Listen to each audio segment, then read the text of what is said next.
Hi, in this video I'm going to give a quick overview of the normal force, also called the normal reaction force.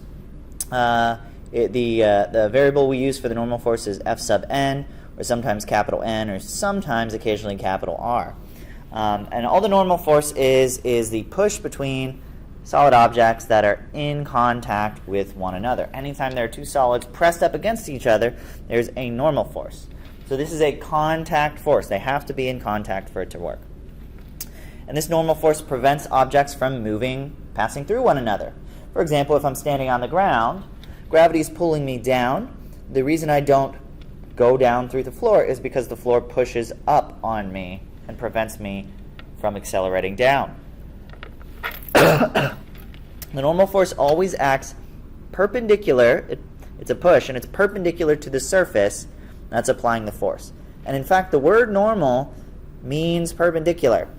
In mathematics and physics, anytime you see normal, or most of the time you see normal, it just means perpendicular to a particular surface.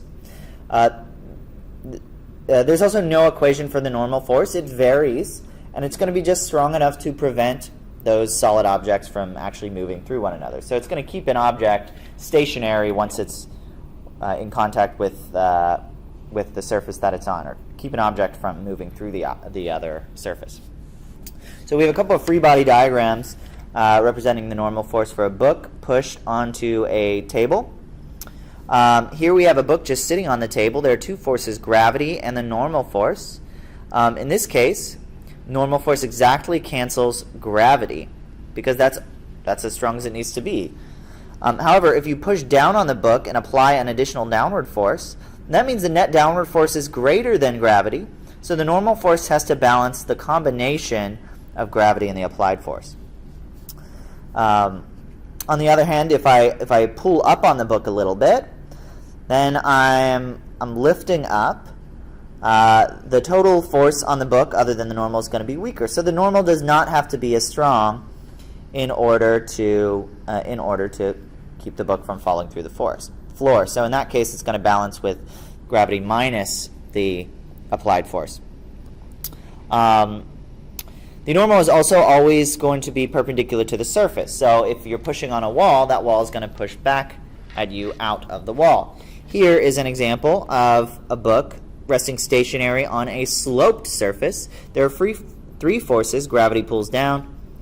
Friction pushes up the surface to prevent the book from sliding. And the normal points out perpendicular to the surface. Always going to be perpendicular. Now, in this case, it doesn't cancel gravity, but what it does cancel is the component of gravity that pulls into the surface.